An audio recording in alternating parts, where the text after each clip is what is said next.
নমস্কার, আমি তরুণ ঘোষ। সেই মহেন্দ্রক্ষণ এসে গেছে। গত 14 মাস ধরে আমি যে কথা বকে যাচ্ছিলাম যে এবার বাংলাদেশের ওপরে অ্যাকশন হবে, বাংলাদেশের ওপরে অ্যাকশন হবে, নানান লোকে নানান কুকথা বলেছে, অকথা বলেছে, গুলবাজ, গাঁজাখোর, গুজববাজ, লোকটার কথা শুনবেন না, অনেক কথা বলেছে। গত এই যে আমাদের ডিফেন্সের লোকজন গেলেন, 3 দিন আপনাদের ওখানে থাকলেন, 16 তারিখ আসার কথা ছিল, 17 তারিখ এলেন।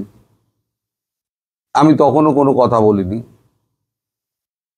তারপর গতকালকে আমি একটা ভিডিও করে নিজের অবস্থান ব্যাখ্যা করেছিলাম, কিন্তু তারপরে সেই ভিডিওর পরেতে আমার কাছে যে সমস্ত রিয়াকশনগুলো এসছে, তাতে আমার মনে হলো যে এবার একটা কোনো কর্তৃপক্ষকে ধরে এই ভেতরের ব্যাপারটা কি আমাকে একটু জানতে হবে।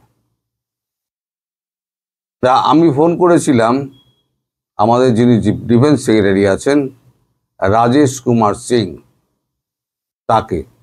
আমি ডিরেক্টলি ফোন করিনি, ফোন করেছিলাম একজনের থ্রু দিয়ে। তিনি কনফারেন্সে আমার সঙ্গে কথা বলে দিয়েছেন, কারণ তাকে আমি চিনতাম না। যেহেতু যিনি ধরে দিয়েছেন তিনি খুব ট্রাস্টেড এবং তাকে বহুদিন ধরে চেনেন, তার মুখে আমার কথাও শুনেছেন, আমার ভিডিও টিডিও দেখেন উনি।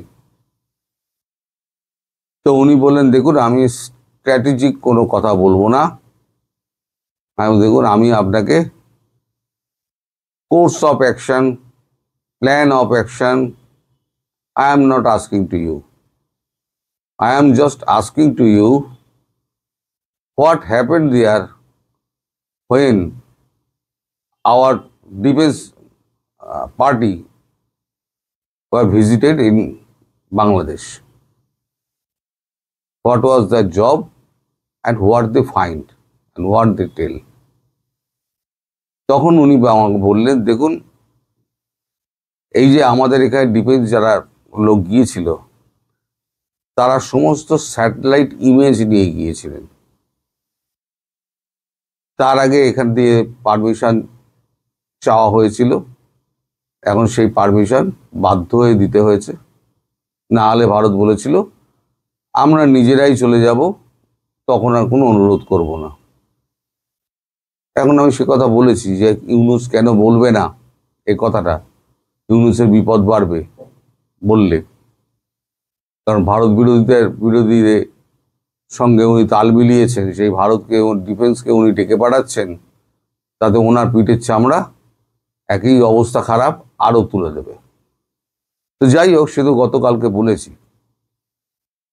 এখন এখানে এই যে 3 দিন গিয়েছিলেন, 3 দিন গিয়ে এই স্যাটেলাইট পিকচারে আমাদের ইন্টেলিজেন্স ডিপার্টমেন্ট যা যা ছবি ধরেছে, বিশেষ করে আপনাদের চট্টগ্রাম, কক্সবাজার এবং লালমনিরহাটে ওয়াকারুজ্জামানকে সাথে নিয়ে প্রত্যেকটা ছবি মিলিয়ে মিলিয়ে দেখানো হয়েছে যে এখানে এই আছে, ওখানে ওই আছে, এই দেখুন এই স্থাপনা, ওই দেখুন ওই স্থাপনা।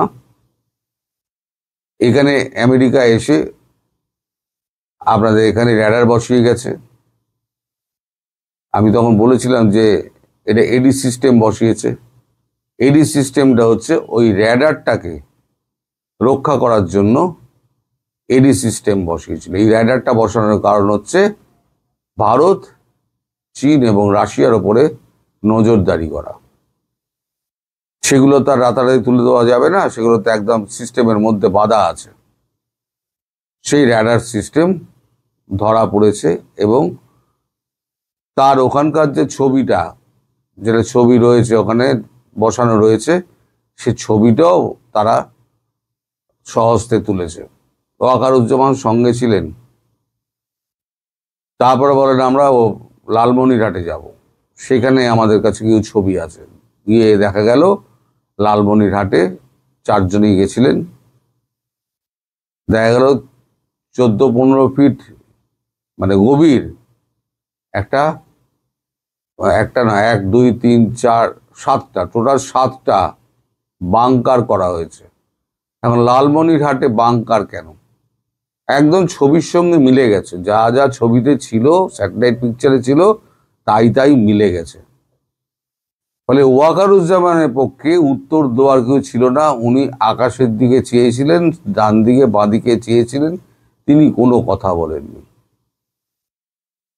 তাদের 16 তারিখে ফেরার কথা ছিল, তারা একদিন স্টে করে, কারণ অনেক রাত হয়ে গেছিল, তারা হোটেল ওয়েস্টেনে ছিলেন।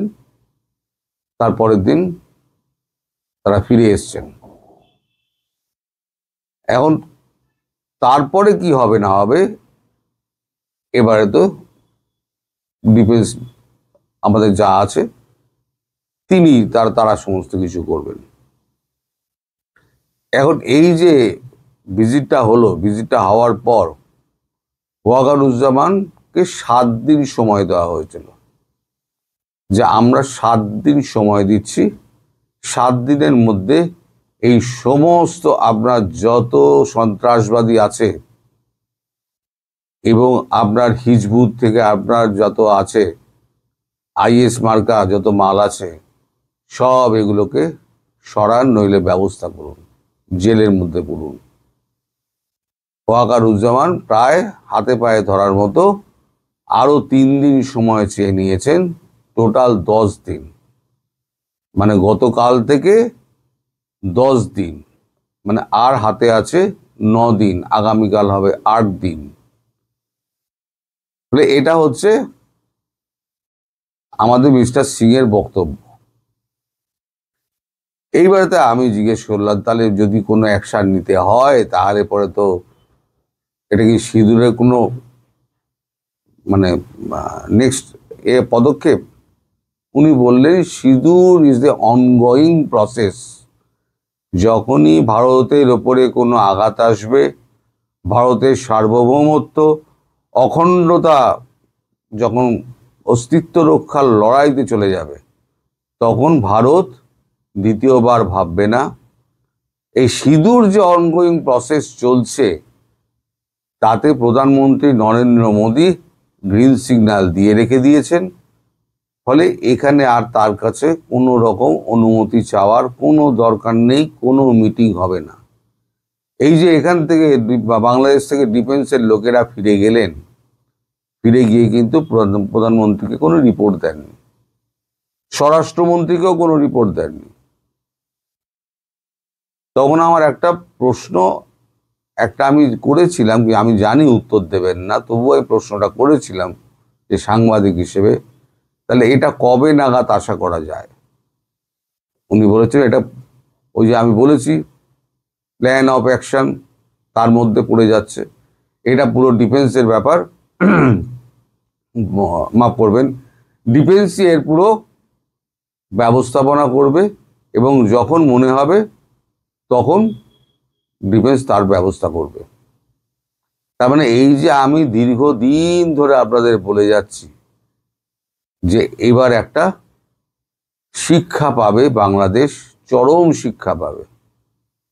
এবং 3 মাস আগে থেকে বলছি, হয় পূর্ব দিকে শুরু হবে, নয় পশ্চিম দিকে শুরু হবে, অথবা পূর্ব পশ্চিম একসঙ্গে হবে, যে কোনো যা কিছু হতে পারে। এখন পাকিস্তান আর তুর্কিকে কিভাবে ফাঁসিয়ে রেখে দিয়ে সে তো আপনারা গল্প জানেন, আমেরিকার অবস্থাও আপনারা জানেন। আরও আপনারা বুঝতে পারবেন আমেরিকার এই অবস্থাটা খারাপ কতটা, রাম কতটা একঘরে হয়ে গেছেন, যে আপনাদের কাছে নিশ্চয়ই খবর এসছে, আপনারা জেনেও গেছেন যে ইন্টারন্যাশনাল মনিটারি ফান্ড এই সরকারকে আর টাকা দেবে না। তার মানে কংগ্রেসের কোনো অ্যাপ্রুভাল নেই। এখন যে আমেরিকা এতদিন রেজিম চেঞ্জ করে এসেছিল, এখন সেই আমেরিকার প্রেসিডেন্টের রেজিম চেঞ্জ করার জন্য সেই ডিপ স্টেট একদম কাজে লেগে গেছে। ফলে ডোনাল্ড ট্রাম্পের আর কোনো রকম এখানে ইনভলভমেন্ট থাকবে না, আমেরিকার কোনো রকম ইনভলভমেন্ট থাকবে না। এবার যা করবে ভারতবর্ষ করবে। আর যদি আমাদের পদাতিক বাহিনী যদি নাবে, তাহলে জানবেন আপনাদের রংপুর গেল, আপনাদের চট্টগ্রাম গেল, আপনাদের একদম ল্যান্ডলক কান্ট্রি বলে করে দেবে। আপনারা পড়ে রইল ওখানে অস্থির মায়ানমার, যেখানে ঢুকতে গেলেই গুলি খাবেন। তাহলে ভারত যদি খাদ্য দেয় খাবেন, বিদ্যুৎ দেয় দেবে, আলো জ্বালবেন, জল যদি দেয় তো ঠিক আছে, তেল যদি দেয় তো ঠিক আছে, পুরোপুরি ভারতের উপর নির্ভরশীল হয়ে থাকবেন। এবার যারা এই ভারত বিরোধিতা করে ওদিন চেঁচাতো না, এই তাদের চেঁচানি কিন্তু এবার দেখবেন সব থেমে যাবে। তারপরে দেখব বাংলাদেশের সৈন্যবাহিনীর ক্ষমতা কতটা। এরা সাধারণ মানুষ পেটাতে পারে, লড়াই তো কখনো করেনি। আর এই যে আমায় লিখে বেড়ান না, যুদ্ধ যুদ্ধ যুদ্ধ চাই, ভারত একটা কাপুরুষ, কোনোদিন যুদ্ধ করতে পারবে না। এবার যুদ্ধের নির্মমতা, নৃশংসতা দেখবেন। আমার একটা সেনাবাহিনীর কাছে অনুরোধ ছিল যে পারলে একটা কামাকাজি ড্রোন যমুনার ওপরে ফেলবেন, না रहेगा বাঁশ না বাজেগি বাঁশরি। আর যে সমস্ত ইনস্টলেশনে মারবে, এখন দেখুন প্রচুর রক্তক্ষয় হবে, এটা ধরেই নিন, প্রচুর রক্তক্ষয় হবে। কারণ চারজনকে মারার জন্য যে কামাকাজিটা মারা হবে, সে চারজনকে বেরিয়ে যে থেমে যাবে তা তো নয়, সেখানে 40 জন মারা যাবে। সেখানে কে সাধারণ মানুষ, কে শিশু, কে বৃদ্ধ, কে মহিলা, কে, ও তো ড্রোন, আর ড্রোন তো যন্ত্র, ও তো জানে না কোথায় পড়তে হবে, কে কার সঙ্গে কি সম্পর্ক আছে। ফলে এরকম মাঝরাতে হঠাৎ পাকিস্তানের মতো, যেটা আমিও জানতে পারবো না, আপনারাও জানতে পারবেন না, হঠাৎ দেখবেন দুমদাম দুমদাম করে শুরু হয়ে গেছে। এখন হাতে দিন গোনার পালা। এবার দিন গুনুন, আর পারলে আমাকে আরো 4 বার লিখে দিন গাঁজাবাজ, গুজববাজ আর গঞ্জিকা সেবনকারী একটি মানুষ। অনেক আপনারা বলেছেন, এবার ভারতের করে দেখানোর সময় এসছে। আর যখন এই ল্যান্ডলক কান্ট্রি হয়ে যাবে না, তখন বাপ বাপ বলে চেঁচাবেন। আপনাদের পাশে না আছে পাকিস্তান, না আছে তুর্কি, না আছে বাংলাদেশ। বাঁচালে আপনাদের ভারতবর্ষই বাঁচাবে, মারলে আপনাদের ভারতবর্ষই মারবে। আর এরপর ভারতবর্ষ যাকে মনে করবে তাকেই গদিতে বসাবে। আপনারা মাঝে মাঝে বলে বেড়ান না ভারতবর্ষ কেন আমাদের কন্ট্রোল করছে। ভারতবর্ষ কন্ট্রোল এবার করবে, আগে করতো না, এখন ভারতবর্ষ কন্ট্রোল করবে। কারণ আপনাদের মতো মানুষ যারা, সবাইকে বলছি না, আমি বলছি এই দেশ ধ্বংসকারী, অর্থনীতি ধ্বংসকারী, চারিদিকে সন্ত্রাসের আবহাওয়া বইয়ে দেওয়া যে সমস্ত মানুষগুলো রয়েছে, তাদের পৃথিবীতে বেঁচে থাকার কোনো অধিকার নেই। এবং ভারতবর্ষ শান্তিপ্রিয় দেশ, তার গায়ে যদি আঘাত পড়ে, সে কিন্তু আমাদের প্রত্যেকটা দেবতার হাতে কিন্তু একটা করে অস্ত্র থাকে। এক হাতে শান্তি থাকে, আর এক হাতে আশীর্বাদ, আর এক হাতে কিন্তু অস্ত্র থাকে। সুতরাং আমরা যেমন সাহায্য করতে পারি, প্রয়োজনে তেমন অস্ত্রও ধরতে পারি। এখন দিন গুনুন, কবে রাত্রিবেলা টাপাটাপ টাপাটাপ টাপাটাপ পড়তে শুরু করে দেবে, তখন আমাকে লিখবেন যে হ্যাঁ, এই গাঁজাবাজটার কথাটি কিন্তু তাই সত্যি হলো। আর যে মনে করছেন আপনারা নিজেদের মধ্যে যোগাযোগ করবেন, আপনাদের ওখানে স্যাটেলাইটই থাকবে না, মানে স্যাটেলাইট ব্লক করে দেবে, আপনারা নিজেদের মধ্যে যোগাযোগ করতে পারবেন না। ইউটিউব, ফেসবুক সব বন্ধ হয়ে যাবে। কতদিনের জন্য বন্ধ হবে তাও আমি জানি না, ধীরে ধীরে হয়তো চালু হবে। কিন্তু দিন খুব একটা খারাপ আসছে সামনের দিকে, খুব কঠিন একটা পরিস্থিতি আসছে। আমি বলেছিলাম 31শে ডিসেম্বর 2025, এখন দেখা যাচ্ছে সেটা অনেকটাই এগিয়ে এসছে। এবার আপনারাও অপেক্ষা করুন, আমিও অপেক্ষা করি, দেখা যাক কবে কি শুরু হয়। কবে তো বটেই, কবে কি শুরু হয়। সবাইকে ধন্যবাদ জানাই। আপনারা ভালো থাকবেন, সুস্থ থাকবেন এবং সাবধানে থাকবেন। নমস্কার।